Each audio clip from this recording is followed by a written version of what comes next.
Hi everyone, and welcome to another piece discussion video. This time focused on the piece, This Actually Happened to Me, Their Messenger Dog, from the series 21st Century Royalty, which itself is a part of the postmodern body of work. 21st Century Royalty explores the kings and queens of our modern era. That is to say, the figures that we admire, the qualities we aspire to attain in the 21st century, and the calamities that befall those hoisted upon the pedestal of celebrity or stardom in the zeitgeist of our current era. For a more in-depth look at the series, you will find a link to the series overview in the description of this video. For now, however, let's turn our attention to This Actually Happened to Me, Their Messenger Dog, by first examining the piece's title, which itself is naturally positioned to be a sort of sardonic jab at a real-world event that actually happened. Obviously, we're dealing here with a phrase that is meant to reflect one that is spoken by the artist, me in this case. It wants to place myself within the antecedent of the phrase. So in referencing this actually happened to me, it's referring to something that actually occurred within my life. The point of this is to draw viewers into the actual event by way of the title itself, and to do so in a way that's bombastic, to do so in a way that has some of the natural flavor and some of the natural high energy of the 21st Century Royalty series. I would also describe it as maybe a bit brazen, that it's a brazen title in order to hone in on something that is actually real. Regarding the parenthetical, Their Messenger Dog, this is actually a more obscure reference that's meant to hook this particular piece into the Court of Insomnia movement that is a part of 21st Century Royalty. This little parenthetical is a reference from the piece and to the greater reference material, a connection between the progression, the Court of Insomnia, and the video game Final Fantasy 15. At the core of the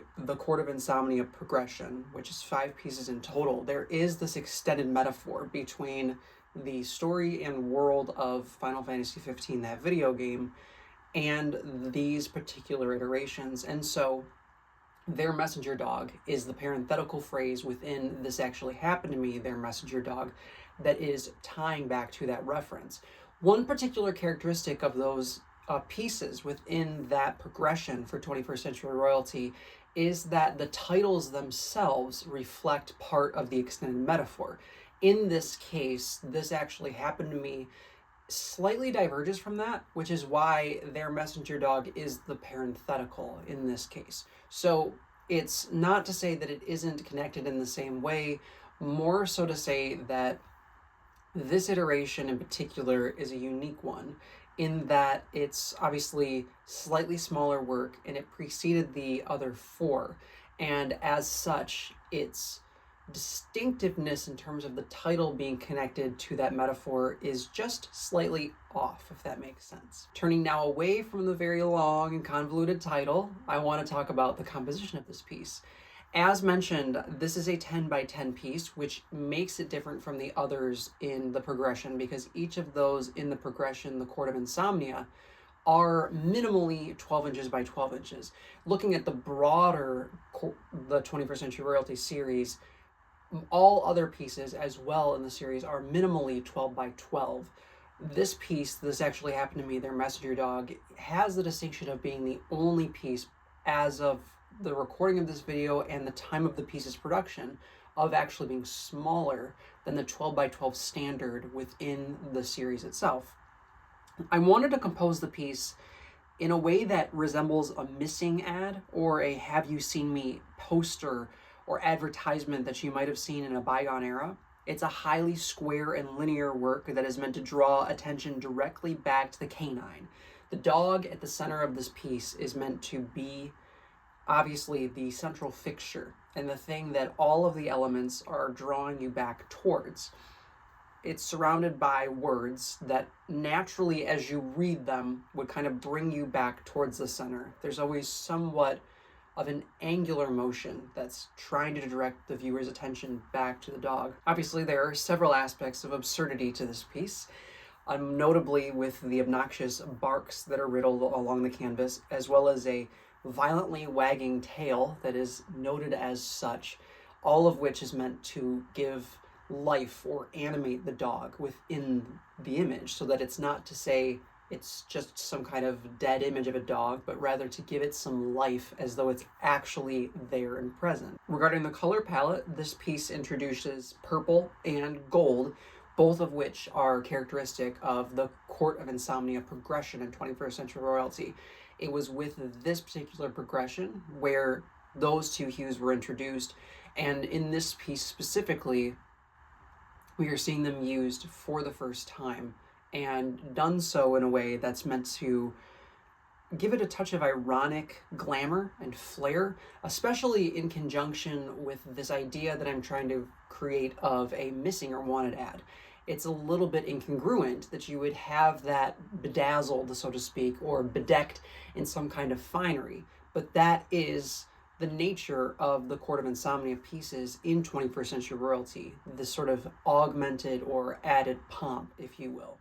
It is meant to evoke this idea of royalty, that this is truly a royal court, that these aren't just anybody's depicted in the Court of Insomnia, but just as with all of 21st Century Royalty, these are individuals that have significance one way or another.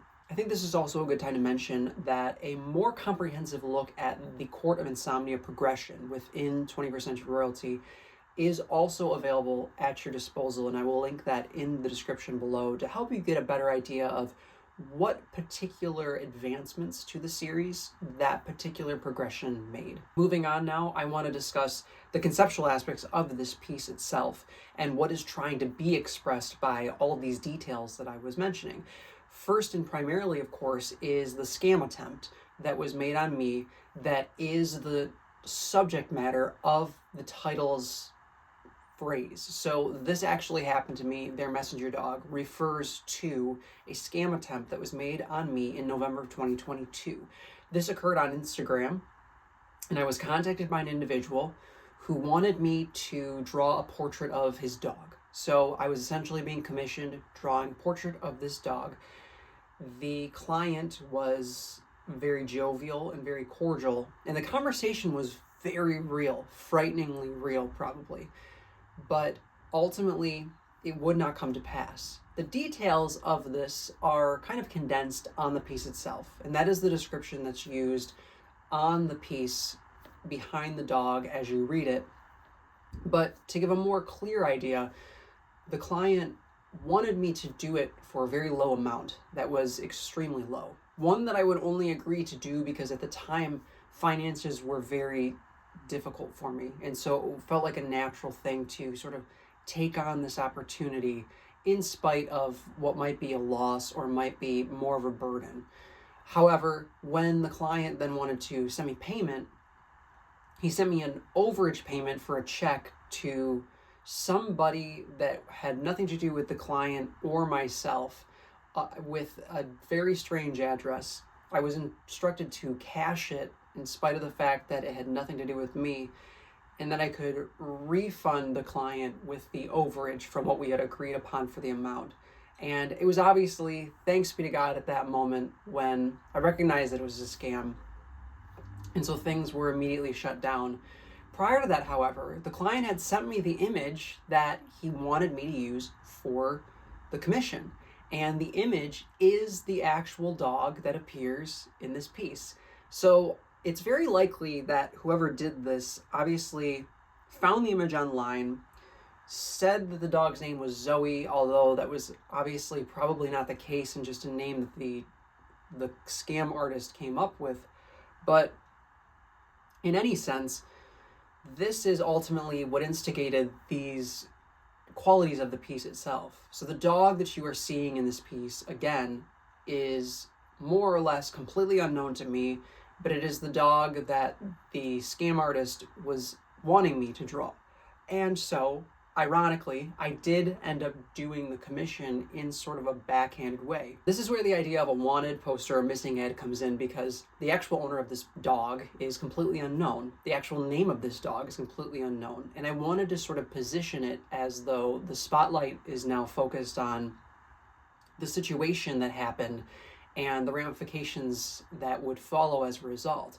I took it upon myself to ironically create this piece as a fitting and very bombastic jab or warning sign, even, or sort of red flag raising on the larger issue at hand. I wanted this piece visually to appear as though it's just sort of a plain image of a dog, but that on closer inspection it becomes very, very absurd. Now, setting that aside just for a moment, I want to discuss where conceptually this piece fits into the extended metaphor with Final Fantasy 15, as I mentioned, which is the extended metaphor linking the Court of Insomnia progression and 21st Century Royalty kind of all together in general. In this case, the characters within that game have two canines that play a very significant role. And so when I was at the time formulating this progression of pieces and I had this scam attempt happen on me, it seemed really fitting to put this dog within this Court of Insomnia progression, because there actually is, or rather are, two dog characters that play a significant role within the dynamic of the relationships and the world of Final Fantasy 15 itself. It's fitting, therefore, that a dog would become a part of the Court of Insomnia progression, given that this dog played a significant role within the story to which these pieces are meant to connect. Now, from there, I want to discuss the references within this piece kind of more candidly, more broadly, moving back away from Final Fantasy 15 for a moment to speak on the other little references. The emojis used in this piece are real, of course, within the iOS keyboard. The 100 emoji and the dog emoji in particular appear.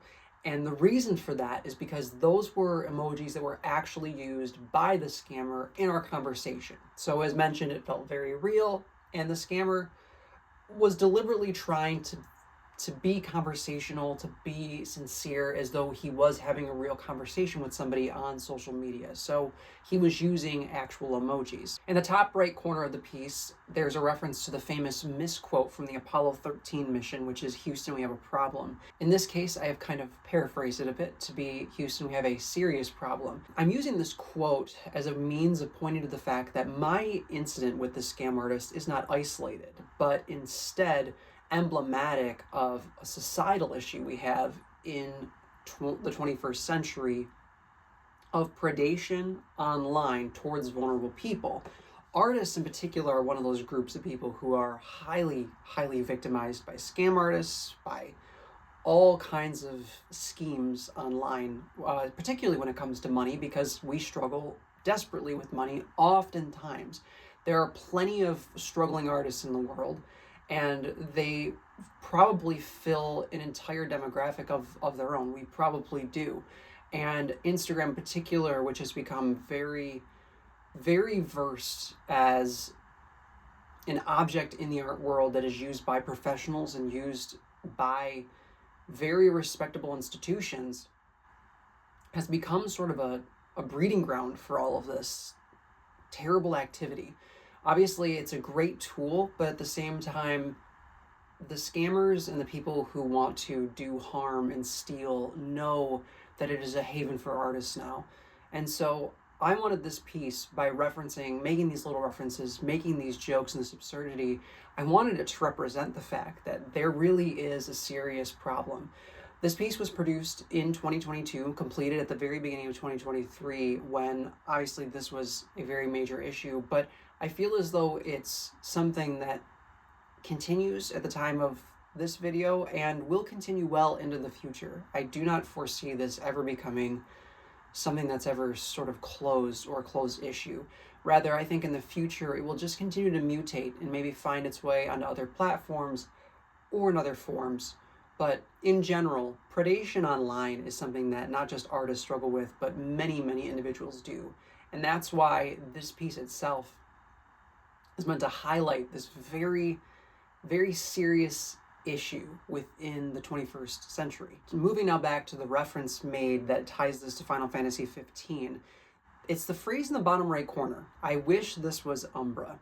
Now, this is obviously stated upside down in a manner that is meant to be subtle, so it's difficult to read, and so it does kind of play itself on slightly the B side, if you would, of the references and of the ideas that are being expressed.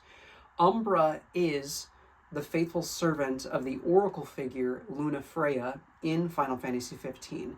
And Umbra serves alongside her sister Prinna as a messenger between the gods of that universe and the oracle herself, as well as between the oracle and her betrothed. So these two dog characters, as mentioned, are very important to the story, and they play a good, strong role within the relationships of the central characters who revolve around the central conflict and plot of the world and of the story of Final Fantasy XV. So with that in mind, this idea of stating, I wish this was Umbra, is actually reflective of the fact that I didn't want this dog that I created as part of the Court of Insomnia to be instigated by this incident that almost happened to me, this moment where I was almost taken advantage of. But rather, I would have instead preferred that it be something more fantastical. To say, I wish this is Umbra, is my crying out as the artist, as the creator of the piece from within the piece, wishing that this was not created by the circumstances that instigated it, but rather that it could be something that was more fantastical, that was more elaborate, or that was just less marred by sort of the bitter reality of the 21st century and the bitter realities of scamming and of the evils that really do take place within this modern era. I think I will stop there for now. Thank you so much for taking time to learn more about this piece, and I hope all that I've said here will help to strengthen your connection and experience when viewing it. I hope you'll share this with anybody else who might find it worthwhile, and until the next one, take care, everybody.